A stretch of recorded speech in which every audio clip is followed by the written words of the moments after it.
Okay, absolute honor for me today to introduce Mindy Fullilove, one of my most favorite academics on the planet, Professor of Urban Policy and Health, the New School, New York City, co-founder of the Cities Research Group, a community research group of the New York State Psychiatric Institute and Columbia University Mahlman School of Public Health.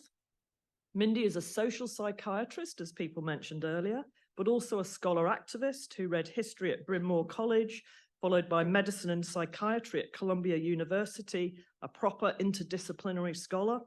She studies urban spaces and issues of displacement, mental health, and collective consciousness. In 2007, Mindy and other community activists founded the University of Orange, a free popular education center located in her hometown to promote civic engagement and active citizen participation in the community. With a background in family therapy, Mindy has a deep understanding of social systems, probably even deeper than sociologists, dare we say, and studies how these systems affect mental health. Her analysis and description of root shock, which has been brought up a number of times in the aftermath of the mass upheaval caused by urban renewal in her 2016 book, published by New Village Press, Root Shock, How Tearing Up City Neighborhoods Hurts America and What We Can Do About It, I think has really massively impacted research on displacement in gentrification studies, particularly her description of serial forced displacement and her identification of 9 elements of urban restoration. Mindy, of course, has published lots of things beyond that, in fact, hundreds of scientific papers, scarily authored 8 books, awarded numerous honors, including 2 honorary degrees. She is simply amazing, and we're really honored to have her speak to us today. So thank you.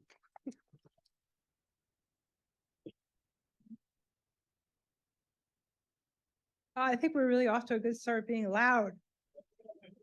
Can we practice being loud? Yeah. Thank you so much. So Dominic and Derek and I were a team doing a research, Robert Wood Johnson Interdisciplinary Research Leaders Project. So they already said everything I'm going to say, but we influenced each other a lot. We kind of, grew together in our project. I thought, I was just really like, what do I have to say about gentrification after our project? My hometown of Orange, New Jersey needs 2,000 affordable housing units, according to Rutgers University, and it's getting 2,000 market rate apartments. There's market rate apartments going up on every corner of our little city, and it will push out the diverse immigrant working class community that's there now. So, just feel like really lodged in it, and also that it's very difficult to fight, right? Because it's so big and it gets bigger and bigger and it's international. So what is there to say? I love it when people say, I'm going to explain everything about recession in one diagram. So I tried to do that, but I didn't get there. So I'm going to give 4 diagrams and some lessons from COVID. So this first diagram by my colleague Aubrey Murdoch is from our film about serial forced displacement called The Domino Effect. And so serial forced displacement is diagram 1. The second is the redlining map. There's a book called Key Maps of New York City, and these maps are not in that book, which I found absolutely shocking. And the cartoon is just, now everybody get ready to laugh. They said, call me paranoid, but I think that's a red line. Oh, come on, that was very feeble. It's the end of the day, right? Getting ready to have cocktails. We got to get in the mood. 3, Roderick Wallace and Deborah Wallace have worked on the issue of American apartheid, planned shrinkage, very critical scholars. And one of the things that they worked on is the spread of AIDS. So National Academy of Sciences came out with a report that said AIDS will be contained in minority communities. And all of us who were working in the Bronx and in Harlem said that that's just, really harmful and not true. That confinement to ghetto communities is not containment of disease. And so this is one of their maps exploring the correlation between commuting distance of suburban areas to the central city and the spread of AIDS.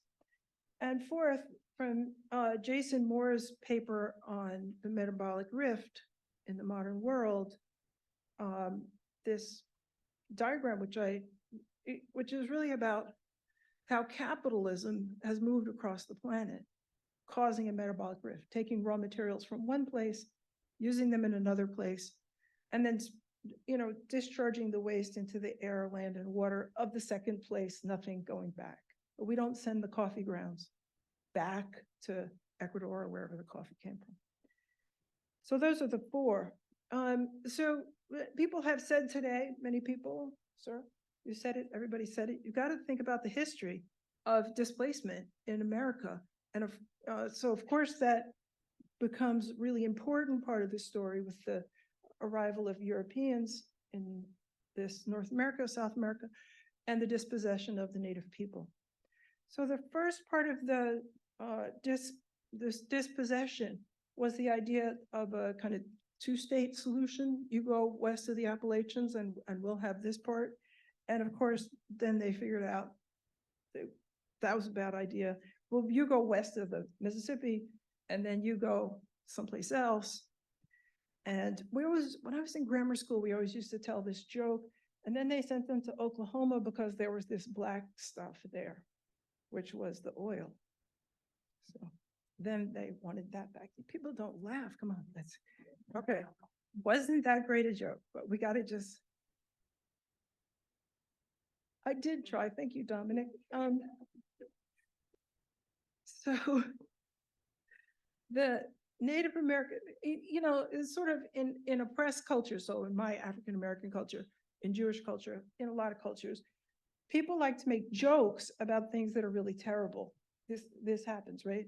So that they put the native people in Oklahoma because there was black stuff, but the black stuff was oil. This is very funny. But thank you, Lisa. So more removal from the Southeast, the Trail of Tears. So this has been ongoing. So the concept of zero forced displacement, which my colleague Roderick Wallace and I articulated, but we're really drawing from the consequences of these repeated removals to Native people. This very famous image made by the Plymouth chapter of the Society for Effecting the Abolition of the Slave Trade, sort of the huge displacement of the Middle Passage, the North Atlantic. You have to kind of go like this. It's like tennis. People all the way over there. People all the way over there. Hi. That's funny.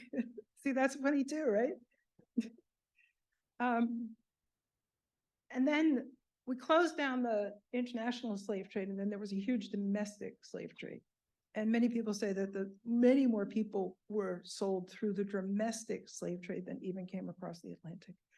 I wanted to pause just because a lot of the stuff we're talking about today, and anyway, the way we're feeling today, because the world is on fire, is very hard. And I think this card is very important because it's about people on December 31st, 1862, waiting for midnight, because at midnight, the Emancipation Proclamation took effect. This is watch night. People still observe watch night. I think watch night is something, just as a concept, we have to keep in our hearts, that one day we will be watching for the things we are longing for, right? Imagine people, decades and centuries of enslavement came to an end at that moment. That's an astounding thing that people won. And we have to always remember, as Dominic says, you're gonna lose a lot, but you will win some. We won that one. But of course, then there's the defeat of Reconstruction and the creation of Jim Crow. And Jim Crow becomes the imposition of segregation, ultimately segregation of everything. If I tell another joke, it'll probably fall flat. But there's this movie, which I don't remember the name of, but anyway, one of the themes in the movie is it's about, it's called The Help, right? Black women who are housekeeping for white women, and the white women have a campaign so that the Black women can't pee in the house. They're going to have a separate bathroom for the Black help. Don't you think that's funny? That's like the logic of segregation. In the logic of segregation, you can't even pee in my house. That's the logic of it. So it doesn't start out that in 1890 they have everything segregated. They have to segregate streetcars and then hospitals and then doctor's waiting room. And finally we get to, you can't pee in my house. So that's Jim Crow. Now, Jim Crow creates segregation. This is the map of segregation in Pittsburgh, 1930, by the geographer Joe Darden. So it becomes very important, but what's equally important about segregation is that then other things are laid on top of it. Segregation becomes a structure. Important thing is it's a structure along which resources flow. So they flow preferentially to the top, and then very little gets to the bottom. On top of that comes redlining, which is very explicit about this. And one of the most important things for people who want to understand racism to do is to study the redlining maps, which are now all available, and the documents supporting them are available, and we can read what it was they said about this. And so I want to go through these because I think it's fundamental. It's the articulation of racism in the United States in 1937. And as scholars, Richard Marciano and others have pointed out, it's at the point at which fascism is rising in Europe, and this is the way we are articulating race relations in the United States. So the desirability, for example, of this one that's labeled A has no Negroes, right? Now, description of the terrain, favorable influences, detrimental influences, right? Infiltration of. What an incredible word to find in a survey document. Who's infiltrating? Spies infiltrate behind enemy lines, right? So in this B, you see that the Negroes are few. There's a few, so you don't get as good a rating. No infiltration yet. But when we get down to D, we see that the Negroes, yes, 80% infiltration of Negroes. This is the articulation of racism, and it goes across the board. Jews, immigrants, communists are all listed as people who are infiltrating into good society. One of the things that's least talked about in these conversations, I find, is McCarthyism. McCarthyism has an extraordinary impact. Tom was saying earlier about creating stigmatizing narratives of the working class. And that was the whole heart of McCarthyism. If you're a working person who wants to stand up for your rights and have decent pay for your work, you're a communist. If you want to have public housing, you're a communist. If you want to have integrated swimming pools, you must be a communist. Now that was a good joke. Okay, you're getting better. You're getting better. Okay. So many things happened under McCarthyism, but part of it is that the real estate board comes forward and works with Roy Cohen, the famous Roy Cohen, who works with Donald, was a mentor of Donald Trump, and says only the market should build housing. This concept still exists. Only the market should build housing. And what's clear to me from all the architects and planners that I've talked to is that the market can't build low-income housing. It doesn't pencil out, is how they say it. Well, we would, but it doesn't pencil out. So they only build luxury housing, like in Orange, New Jersey, which needs 2,000 affordable units and can only have 2,000 market-ready units because that's what pencils out. This is the demonization of housing for the working class. There is not only public housing built before the 1950s, but some of it is very attractive. And one of the things architects are very clear about is that design is not entirely about money. It's about design. It's about cleverness. It's about understanding how to make something attractive. They didn't want to make public housing attractive. It's one of the things they wanted to do to demonize the working class. So it's a very important point that we all have to take into account. The other thing is the destruction of people's organizations across the board. The peace movement, the housing rights activists, the labor unions, all of that, just decapitating the people's movements. This becomes really this is like the first battle of neoliberalism. And then we have deindustrialization. Deindustrialization, Rod Wallace and colleagues have argued, is related to the Cold War in a very fundamental way. and that we took all of the money, the US took all the money and put it into military. And they took the best engineers and the best scientists and put it into the military. And so instead of having the workforce that could have innovated and kept us competitive in world industrial markets, we fell behind and weren't able to keep up. As a result, industry moved away and we abandoned being an industrial nation. So the Cold War is very directly linked, McCarthyism and the Cold War are very directly linked in this other way to the decimation of the lives of working people. Because in those factories, people had good unions and they had good jobs and they could have a little house, right? Detroit, UAW, people had a little house. All the factories closed, the little houses were abandoned and they have crumbled into nothing. By the way, good news today that Ford and UAW are settling. That's very good news.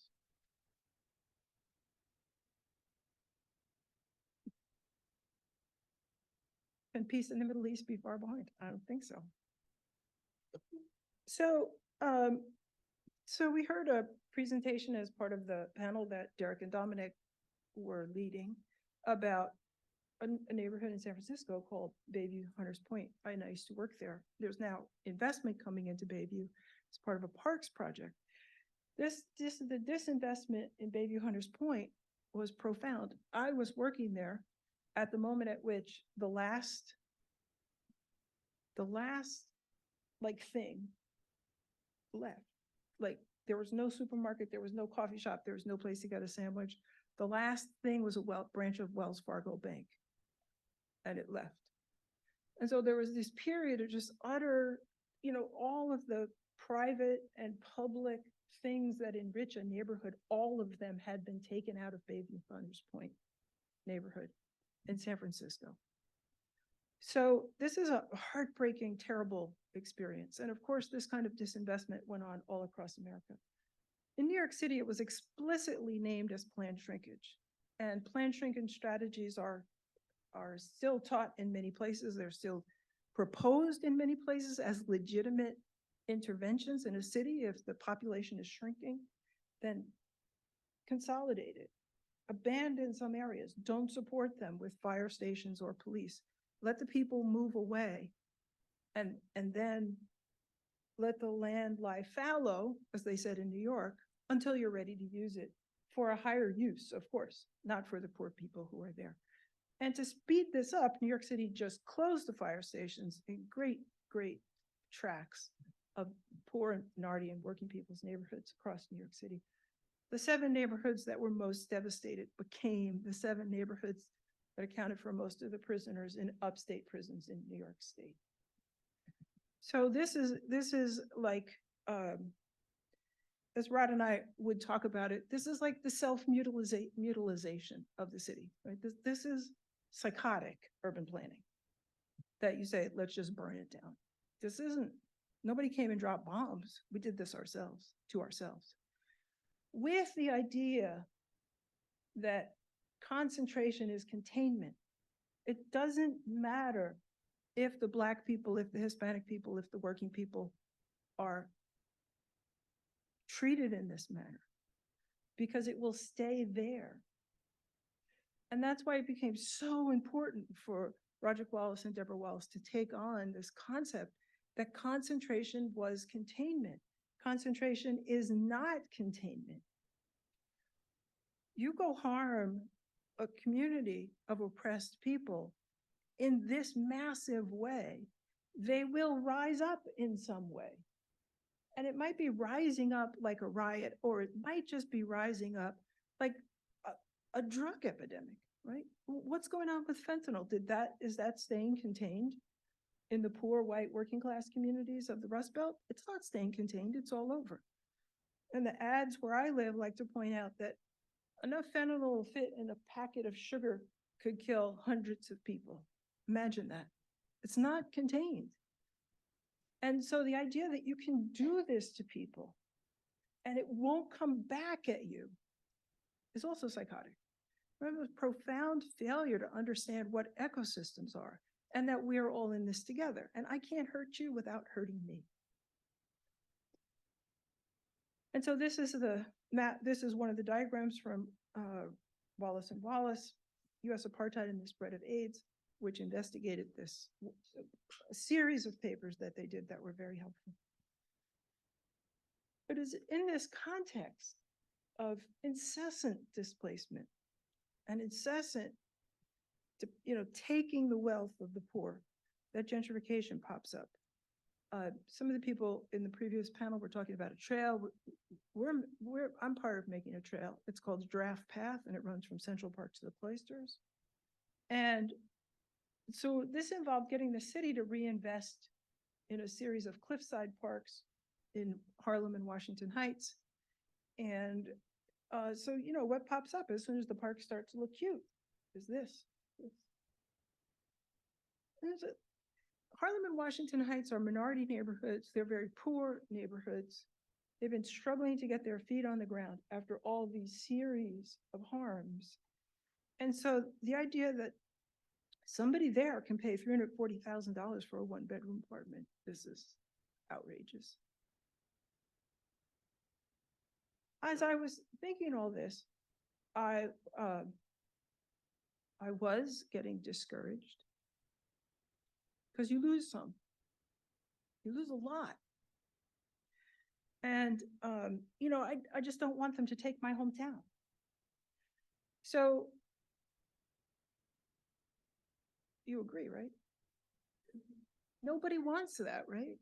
Orange, New Jersey, it's just a little quiet little place, It's not a fabulous, it is fabulous, but Dominic taught us Orange, New Jersey is the world.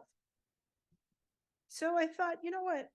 We actually really thought about this from another catastrophe, which is COVID. So Rod Wallace, Deborah Wallace, and some other colleagues and friends of ours got together and we called ourselves the Pandemic Think Tank.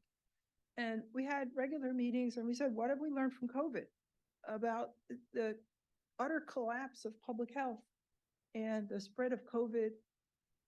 So like everything else, we had way more harms from the pandemic than other wealthy countries. Because of what? Because of all the things we did wrong. So this was our pandemic think tank. So one of the assumptions we went into this with was the famous saying by Rudolf Virchow, who's one of the great microbiologists. If disease is an expression of individual life under unfavorable conditions, then epidemics must be indicative of mass disturbances of mass life. So the question is, what's the disturbance? Everything I have just told you is what we see as the disturbance that sets up not only COVID, but every other epidemic that we have seen and that we will see. And so what did we learn from COVID? We said there are three partners in the enterprise of managing a pandemic: the government, the public health establishment, and the communities. And they need to be on the same page and working towards shared goals. But if you have had that much displacement and disinvestment and deindustrialization and changing the whole fundamental political economy of the nation, people are not on the same page. Not even the Republicans aren't on the same page with themselves. So there's no same page. So how do you have an effective mobilization, kind of mass mobilization that you need to contain a pandemic if people can't talk to each other? If we think about some of the things that happened where people said, oh, wearing masks is democratic and I'm a Republican, I won't wear a mask, that's my individual freedom. And so what happened to those people? They died in much higher numbers than people who said, I can put on a mask. The second, the decades of deep division and tearing the society apart. Communities have grown apart and have developed deep suspicions of one another and of the government. Public health leaders who have clear responsibility for disseminating health messages to the population face a very difficult task of building solidarity in the face of many obstacles, including lack of resources, multiplicity of channels of communication, and active processes of fractionation by the oligarchy. That's a hard sentence, but I got through it.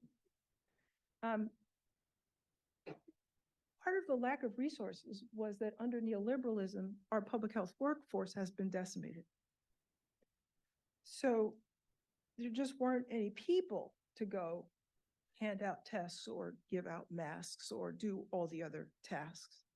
And the small number of people who were left have had incredible experiences of burnout. By the end of the pandemic, the numbers of people who were saying they were going to retire in the next year was frightful. Some of them have decided to hang in there, but the American Medical Association, very conservative group, has a major campaign going on right now to reverse the burnout among healthcare workers in the United States because it's so severe. It's so severe because so many aspects of public health and healthcare are underfunded.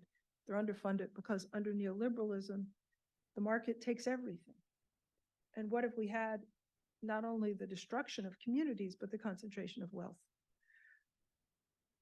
So the fractionation of communities and the concentration of wealth are toxic for social organization. And the primary understanding in social psychiatry in my discipline is that it's integrated social networks that make healthy life possible and permit us, give us the foundation for problem solving. And we don't have that, we destroyed it. So, you know how we talk about starting from scratch? So we were saying we're starting from scratch.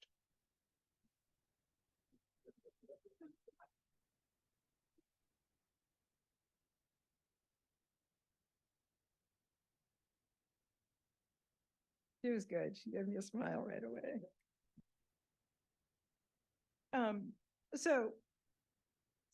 Our thesis in this pandemic guide is a wide array of countervailing and interacting forces at every level of geography and population ensures the diversity that united resilience requires to minimize morbidity and mortality during the human-to-human contagion phase of a spillover catastrophe. The problem we face is that such a structure has been effectively destroyed in the US. We don't have that. So we're starting from scratch. So what do we do? Now, the reason I'm talking about this is it's the same with our opposition to gentrification. Gentrification arises, it's the latest phase of this long history of displacement. It's only the latest tactic, as Rod always likes to say, as the saint Malcolm X said, the names have changed, but the game's the same. So what is it that we face in trying to understand what to do about gentrification, or what to do about COVID, or what to do about anything you name, like climate change? Did you read about the superstorm that just developed instantaneously and blasted through Acapulco? So they have the usual, we're not sure if this is related to climate change. Like, really? What are you going to decide? The most important challenge for any fragmented community is to regain agency, overcome passive victimhood, and reconnect around common problems. I've been in a conversation about hiring a consultant for a group I'm part of. And everybody's like, well, do you have, what do they call it? Like values alignment. Values alignment. So, you see that picture? If you're going to start with values, I don't know if you can work with us because we're not values aligned. So what Dominic says is you got to work with everybody. You got to work with the devil. Who's values aligned in the United States? Nobody's values aligned. You dig deep enough, we don't agree about, much past. But can we start with what we do agree about? We can start with the right to housing. How about a right to education? How about a right to healthcare? Just that. We agree about that. So we can't start with values alignment. We have to start with common problems. That's why gentrification is so important.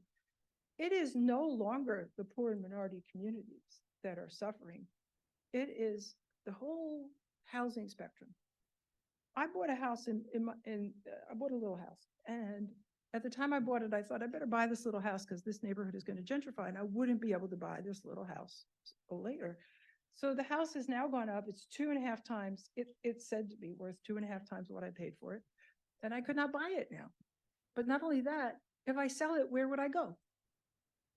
Now, I don't need even a little house now, but where do I go? What do I do? So this becomes a problem of all of us. Because some couple that's just starting a family that wants my little house They can't afford to buy it. I can't afford to leave it. We're stuck. This reminds me of a leadership training exercise that my granddaughter went through with Rotary Youth Leadership Academy Alliance, something like that, where they were in teams and they'd been working in teams throughout this whole week of this Youth Leadership Academy. And in the end, they had acquired tiles. And the idea was that they had to use the tiles to get around the room, but everybody had so many tiles. But if the teams were following one after the other, but you could get stuck if you ran out of tiles. There were a lot of rules about how you could move. And once one team got stuck, guess what? Everybody was stuck. And it took them about an hour, and eventually they figured out, oh, we all have to work together. That's what this is. We all have to work together. There is no other way out of this. And so we'd better find how to reconnect around our common problems. That's all we can do. Third, there's an important geography. I know there's a lot of geographers in the room.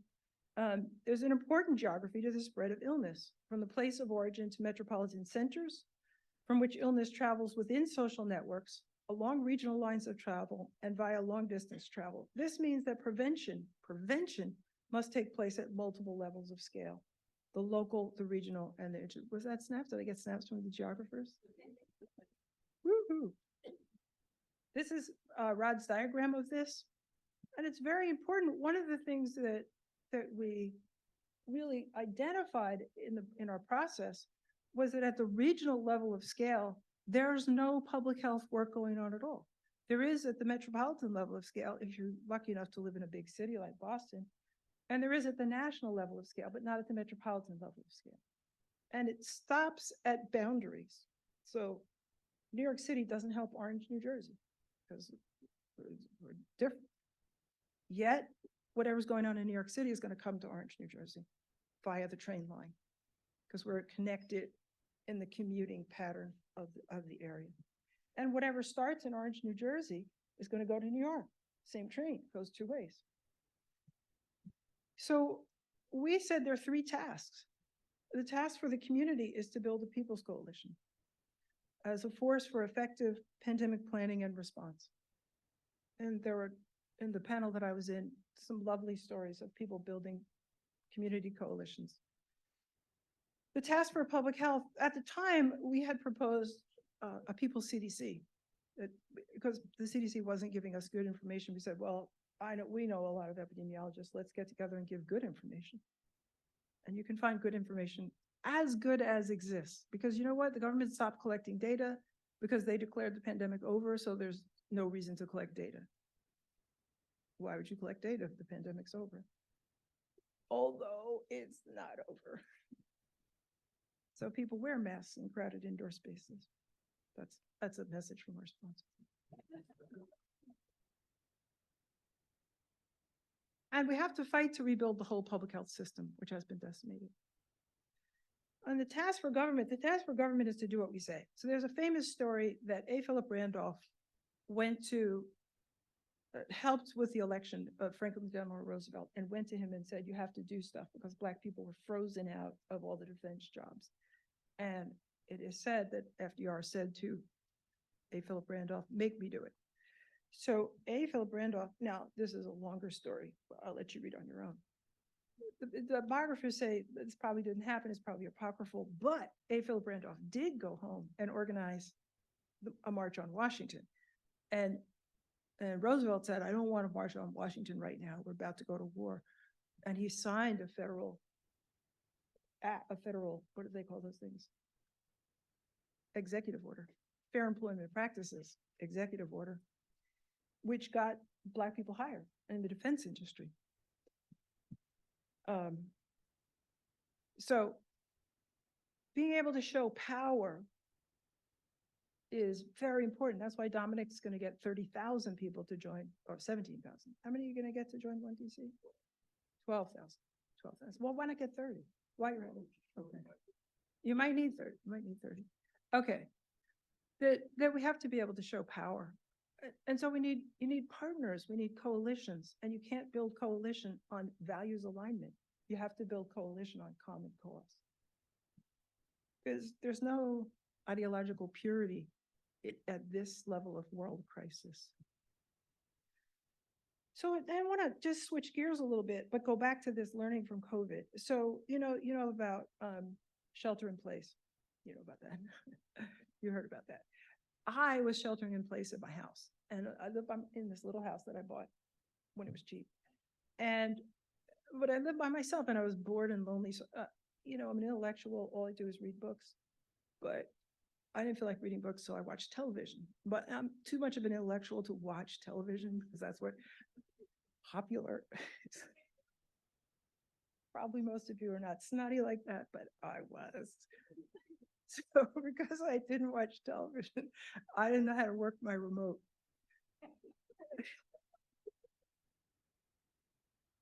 So this was serious trouble. And my grandchildren couldn't come over because it was shelter in place. And they're like the most infectious, right? No one, that's who you really don't want. So anyway, on my remote, because they had got a reasonably recent TV, there was a Netflix button. This is the level of my confidence. So I rose to the level of my competence. I pressed the Netflix button. And what did I discover? I discovered K-drama. Now, how many of you have discovered K-drama? This is, you raise your hands. Y'all probably don't watch TV either. Okay, you do. Oh, thank you. Okay, so there is Korean pop culture, K-pop, K-drama, K-food, K-beauty, sweeping the world. 60% of Netflix subscribers have watched at least one Korean television, something. Around the world, this is like global phenomenon. Huge global phenomenon, which I stumbled into, and I fell in love with it. And so I watched a lot of K-drama. The point I want to make is that not only did I start a study, which I'll be presenting at my college over the next 3 weeks, and then writing a book about it, because I had a lot of time on my hands. I was bored. But and this is the part where this happened to many people in COVID because our lives were changed, right? This is a part of displacement. Our lives changed. We're in a new direction. We have to find a way. We might find a good way forward. We might find a bad way forward, right? You could have spent all of COVID drinking. You could have spent all of COVID watching K-drama, which is what I did. But here's what I want to say is that this experience led me to make new friends. So that on that side is me with my new friend, a Korean English professor.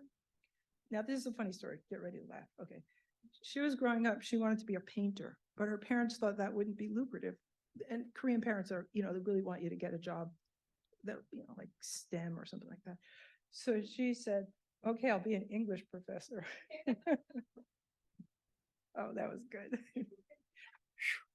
I was getting really worried. All right. And then my friend Jay Shin has been my friend for a long time. And that's my daughter Molly, her partner Doug, and Jay Shin, we're all making kimchi. That's cool, right? So that's like learning new skills, making new friends. And I went to Korea, so that's where I met the professor, Unju Wang. And Doug and Molly came to visit me in Korea, and they went to Jeju Island and got engaged, which if you've watched K-drama, you know what that means.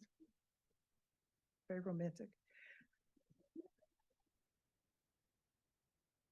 The point is that it was like learning from COVID. Here I was having this experience in COVID, but I was learning about the world. I know a little Korean. I went to Korea. I made new friends. I learned new skills. I expanded my horizons. This is good, right? So this is a picture that I took at the demilitarized zone. And I had done some earlier work with a colleague of mine, Dr. Veronique Enclin, on the Berlin Wall, the rise and fall of the Berlin Wall. So Veronique came to see me in Korea, and the heart of our visit was going to the DMZ. And what's clear when you're at the DMZ is that it's a little bit like planned shrinkage in Harlem. 80% of the buildings in the South Bronx burned down, 30% of the buildings in Harlem burned down. It's not that the people in the Bronx said, oh, let's go burn down our neighborhood. And it's not that the landlords did arson. It's not. The city closed the fire stations under the rubric of planned shrinkage, and the buildings burned down. It's not that the Korean people said, oh, let's have a war that goes on for 70 years. It's not that. It's that they're held apart by the great imperial powers. It's one of the places where I felt most directly in my own body what imperialism is and how it does. There are points of tension all around the globe where the imperial powers are head to head and where they could explode at any moment. And I really felt it there in all the points that we went to in the DMZ, just the pain of a nation with thousands of years of history being held apart by forces beyond its control. And the guides explain how many missiles are on the North Korean side. And the bus ride to the DMZ from Seoul is an hour. So that's another part of how you feel it. Any missile could have blown me up. It's very, and so this takes us to my fourth diagram from Jason Moore, which is that it's fundamentally about the process of the worldwide expansion of capitalism to its highest stage of imperialism. This is fundamentally about that. And as part of that, we have this profound metabolic rift. So not only are the capitalists going to seek new products to take back to the motherland, to wood to make furniture, or coffee to make coffee, they're not returning. There's no recycling. And this is the metabolic rift. And this is the world ecological crisis that we are now in. We talk about climate change, but we don't as much talk about the world ecological crisis, how it's wiping us out. When we think about gentrification and we think about the gentry moving in, or however we want to think about it, and we get confused, I think it's because, and Derek, I can't even believe you're going to call your new book The Imperial City. I mean, it's like we got there on the same day, same page. When you think about gentrification, is where do the developers go to get raw materials? What's the raw material of the developer? It's land. Where do they go?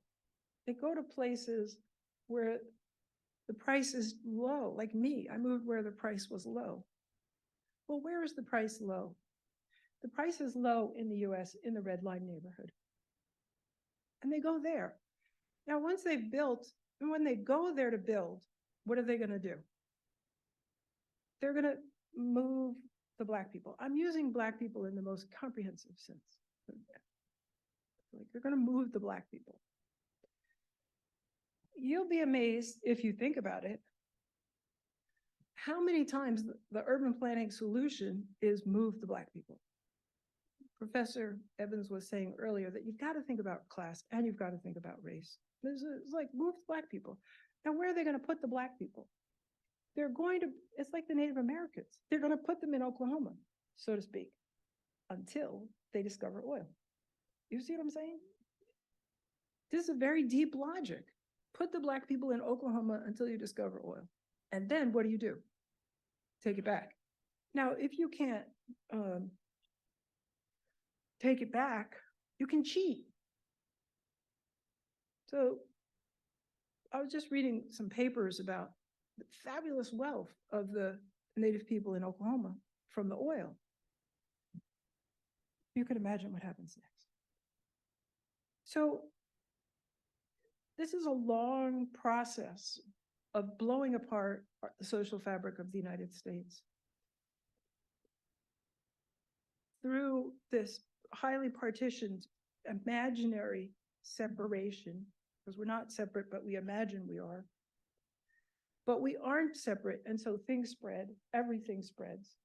Rumors spread. Korean television is spreading. Probably you might go home and say, maybe I'll look at one of those shows. I could, they're quite great. By the way, because people always ask me this, I'm just going to tell you. If you want to find a show you like, go on YouTube or, go on Google and say, top 10 Korean dramas, and then go to YouTube, because they'll have previews and you can see which one you like. Because there's that deep rule about human beings. There's no accounting for taste. There really is. So in this deep process, what have we got? Because asset-based community development, you've got to start with what you've got. What we've got are people. And as Dominic said earlier, there's a lot of people in the world that have power, just people. We have power being people, but we don't have power in isolation. We are fragmented, we are isolated. We have to make people's coalitions. Those are not based on values alignment. I don't care what your values are. Are you willing to fight with me about housing, about healthcare, about schools? That's all. So just some, ACT UP fighting around AIDS, something that's very much a part of my lived experience. Black Lives Matters protests. And I was just thinking, I saw a lady who had a t-shirt that said Juneteenth. And I was like, wait, Black Lives Matter. And now we have Juneteenth as a holiday. How cool is that? That's cool. Thank you. And UAW on strike. So UAW might not be on strike. I just got the 10 minutes time, but I'm ahead of time. I'm never ahead of time. So I wanted to end with this lovely story. So these two physicists had this telescope, and it's in Homedale, New Jersey. Monmouth County, highest point in Monmouth County is a radio telescope. And they heard this hiss. Radio telescopes hear sound, so they heard this hiss that was coming from everywhere. And they figured out, I don't know how they did this, they figured out that hiss was the last evidence of the Big Bang. And that was amazing, something popped just then. So they said, so the telescope is still there, but of course, what happened next? The telescope is there, Monmouth County, New Jersey. It's not in use anymore. It's a National Historic Landmark. Loretta Lee's, you're new to America, but you're not new to this problem. What happened next? That's what? Oh, you take a wild guess. Okay, who wants to take a wild guess? What happened next? The telescope is there. It's just sitting there. It's not being used. What? Well, one step before taking.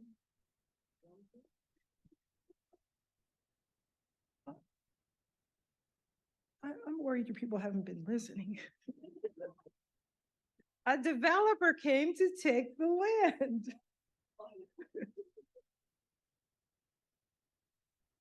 But 3 community groups got together: Citizens for Informed Land Use, Preserve Homedale, and Friends of Homedale Open Space. And they fought like crazy. And the city bought a portion of the land to make a park. So they said, their conclusion was, the recent action by Homedale Township Committee highlights the progress that can be achieved when local governments are willing to listen to and work with residents. So people's coalitions are what we have. We have people, and we are fragmented. We are confused. We think it's about our values. It's not. It's about our fundamental things. Think of what's fundamental to human life: food, shelter, water. These are all threatened. And so how do we stabilize that so that our species and other species can continue to live? And oh, okay, I'm gonna try one last joke. Okay. This is about coming to take your land. So there were some Navajo who were in the desert, and there were some people there from NASA who were preparing for one of the moon flights, moon shots. And they said, and was a grandfather and his grandson. And the grandson, who spoke English, said to the NASA people, "Can I give you a message to give to the man in the moon from my grandfather?" And the NASA people went, "He doesn't know there's no man in the moon." But they said very courteously, "Of course." And so the grandfather said this message in Navajo. And then after the grandfather finished, the NASA people said, "What did he say?" And the son said, "Look out, they're coming to take your land."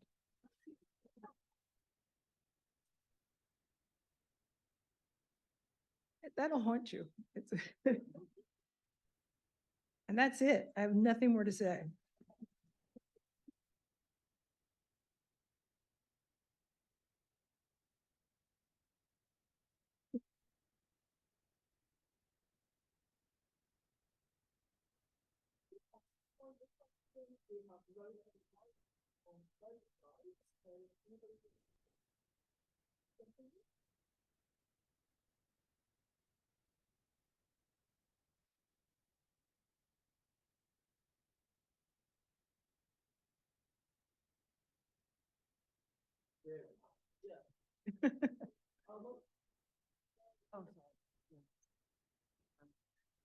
Hi.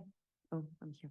Hi. I found it very provocative that you say that we have to try to fight around aligned interest rather than values that we cannot agree on. But for example, when you take the right to housing, what you often hear is that people don't agree on what the right to housing. Some will be the right to house for a landowner to be able to accumulate as much rent as laws allow him or her to accumulate. So the idea of the exchange value is actually much higher than the use value. So in the end, you don't have a common interest because the tenant interest is very different. So the question of the right to housing is not something people Well, agree on. let's put it another way. You know Maslow's hierarchy? You heard of Maslow's hierarchy? Yes. No. Yes. Okay. So Maslow, he's a psychologist. He said there's a hierarchy of needs. And at the bottom are basic needs: housing, food, water, shelter. Basic. Every human being needs those. So you don't have to say right to housing. You just say, people die if they don't have a house. Now, not everybody will agree with you. This is not about universal. This is about finding common cause with enough people so that we're not splintered into 1,000 pieces. We can get 30,000 people to join one DC and change what's going on in that town. Or 5,000 people to join us at University of Orange and change what's going on. So, but I wasn't saying about basic needs are basic needs. So we all have them. Values alignment, I think, is a more, scary thing. Avoid values alignment. Except somebody who's going to live in your house. And there, I think the values you want to align are: do they wash the dishes when you think they should? Do they pick up their clothes when you think they should? Those stick to those values. Please.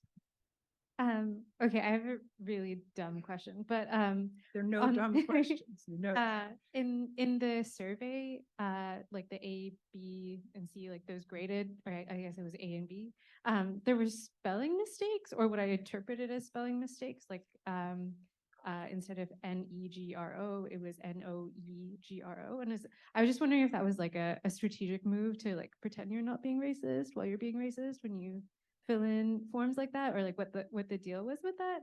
And then can I ask a second question? Well, why not answer that first question? Okay, so this is 1937. Some people who were out of work went to work for the government doing these surveys. How much attention were they paying to their typing? They probably weren't trained typists. They were doing the best they could. But you should go online and read the surveys because there are many more shocking things than that. And your second question? Okay. Also not super exciting, but You don't have to judge your questions. Just put it out there. I was wondering if you know the deindustrial, like if you've done like comparative work on deindustrialization in other places that don't have as much of a military presence, because you suggested, or you said something about deindustrialization being correlated to like a shift or using up workers in the military. And I was curious, like I'm from Canada and we don't really have the same trends, but also we do have similar things going on. Well, if you think about, I think the big example is Japan and Germany, which weren't allowed to rebuild their military in the immediate aftermath of World War II. And their economies boomed and they became the tech leaders. I discovered yesterday that none of my students know what a transistor radio is. Oh, well, I was trying to explain about Japan moving ahead. Like Japan and, got transistors and took over the radio market. We didn't have tubes anymore. It was just blank looks. It was scary. So Japan and Germany, I think, are the best examples. Thank you. Thank you.